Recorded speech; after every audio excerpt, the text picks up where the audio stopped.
Hi, welcome to the channel. Today I'm going to be showing you how to create a professional business letterhead in Word, and this time I'm going to be using some interesting assets online. So the first thing I want to do is insert my graphics. So I'm going to go online, and this is a free website where you can use all of the images in your design. So in here I'm going to search for abstract background, press enter. And you can select a colour up here. So if you've got a particular brand colour, you can select that colour up here. So I'm going to select blue and click apply. Ignore the top line because they're sponsored and they will cost you money. Scroll down and you'll have a vast selection of different options to choose from. So I generally would choose something like this or this that's very, very abstract. And these ones you can see here.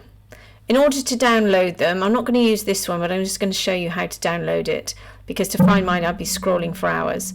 So you just select the image, go to download. You can download the JPEG at the bottom here or any of these selected, and just click down and it will download straight to your download file. So if I now go to insert, I go to pictures and select picture from file. If I go to my downloads, I've got a couple of patterns here that I've downloaded. So I'm going to select this one here and just click insert. And when you insert an image into Word, you won't be able to move it. So make sure it's selected, go up to wrap text and then just select in front of text, and now you'll be able to move it. So you have several different options here. We're going to use this image at the top and bottom of our letter. So you can either squash it like this, or you can crop it using this crop tool here, and you can simply use these dark sliders to crop the image as you see fit. So I'm going to crop it to about here and then just press enter, and then I'm just going to copy and paste it by selecting my Alt or Option key, clicking and dragging out another one, deselect them both, reselect this one, and then I'm going to move it to the bottom of my page. Now for this one I can actually go back up to the crop tool and I can use a different section of the image, so I can use the lighter section if I want to, and then press enter, and then I can just stretch this one out across the page.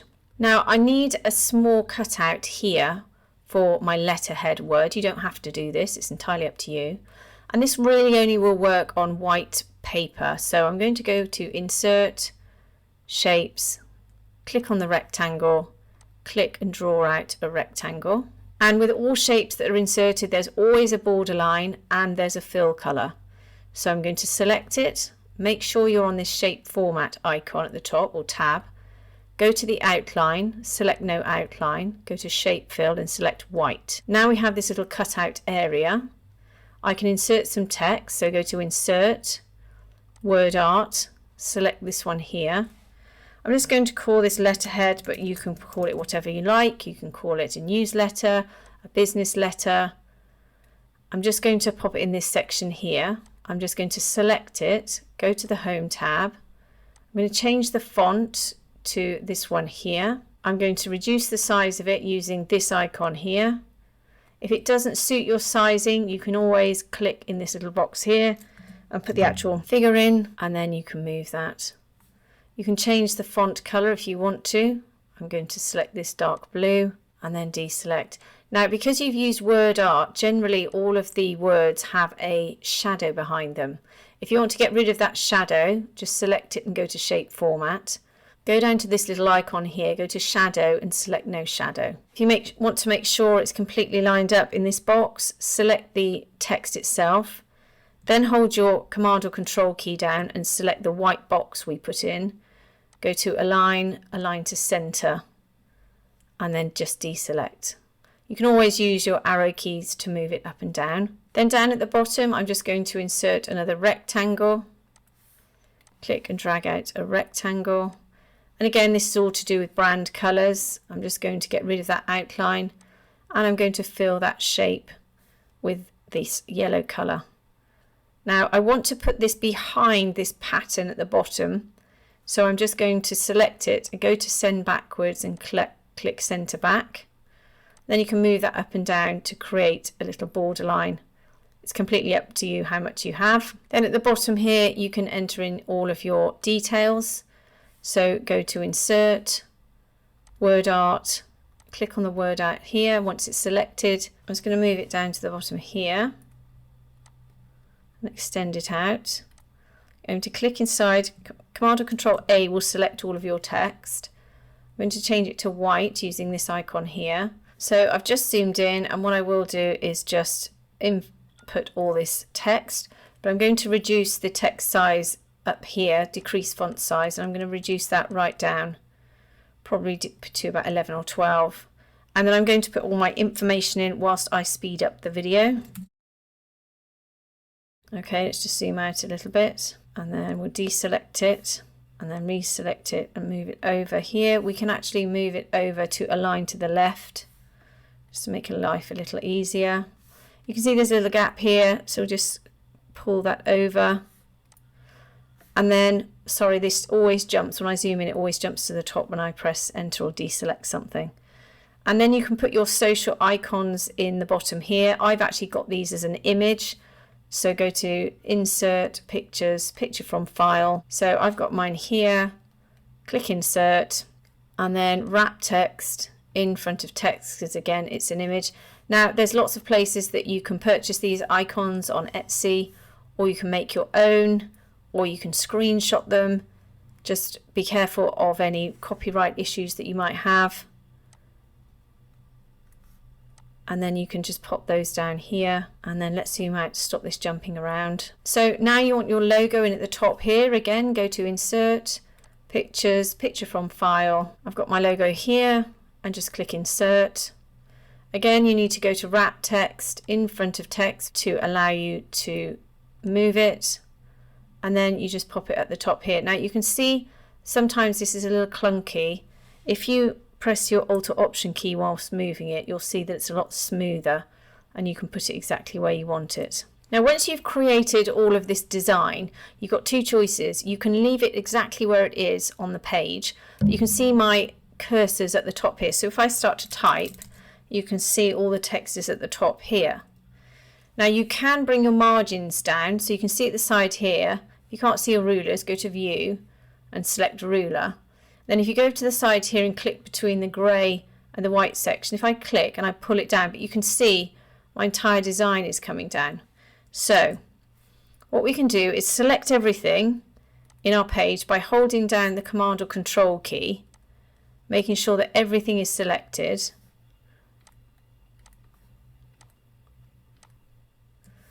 Go to any of these at the top, it doesn't matter. Go to Group and select Group. Now this whole design is one group.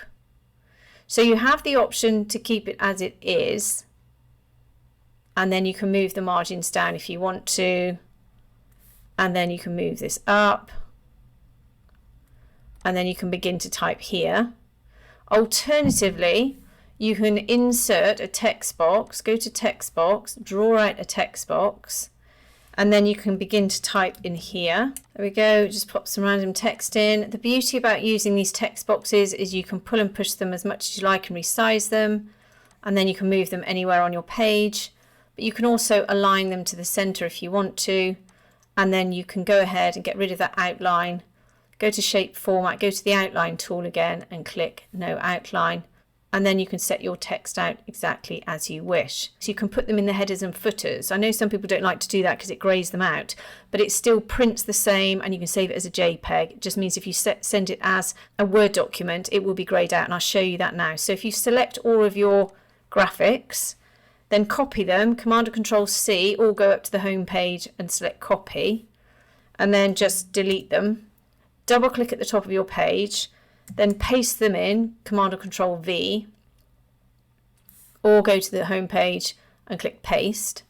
Then move them to where you want them, and then double click in the center here, and you can see it's grayed out, but it means now that if I move anything, or if I press my cursor up or down, it doesn't move anything, and it will make sure that it's all in one place. But that's entirely up to you. So if you want to put the text box in, which I often favour because it does allow me to put my text exactly where I want it, that's up to you, or you can just simply type in here as you normally would. So I'm quickly just going to show you how to put in your signature block will go at the bottom here, And then if you want to put in a date block at the top, then we can move this down, copy and paste it. So hold down the Alt or Option key just to copy and paste that box. And then you can write a line if you want to, and then move it to the edge. Often I try to line things up with the graphics, so you can line the edge of your margins up here as well. The great thing about these is they're really easy to move around, and you don't have to mess around with space bars and all that sort of stuff. So once you're finished, you can save this as a template if you like. So you can go to File, Save as Template. Make sure you're in this templates file here, and at the bottom make sure you're in Microsoft Word templates, and then click Save. Once you've done that, it means you can go back. When you open your software, there will be your templates available. You can just use this over and over again, and it will never overwrite it. The other thing you can do, if you really can't be bothered to do this, then there is a link in the description below for where you can download this letterhead. So I hope that's helped you today. If it has, please like and subscribe, and have a great day.